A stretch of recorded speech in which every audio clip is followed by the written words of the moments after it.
সৃষ্টি জগতে মায়ার মধ্যে, ভালোবাসার মধ্যে, মমতার মধ্যে সর্বোচ্চ উদাহরণ দেওয়া হয় মা।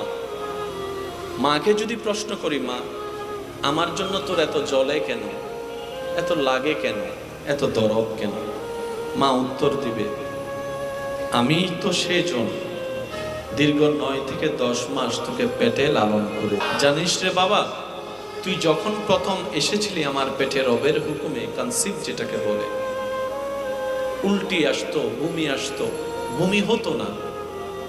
আর বমি হয়ে গেলে শান্তি লাগে, বমি না হয়ে যদি শুধু বমির ভাব থাকে, এটা কিন্তু বড় বিরক্তকর একটা বিষয়। আমি মা সেই যন্ত্রণা পর্যন্ত তোকে দেখার আশায় সহ্য করে নিয়েছি।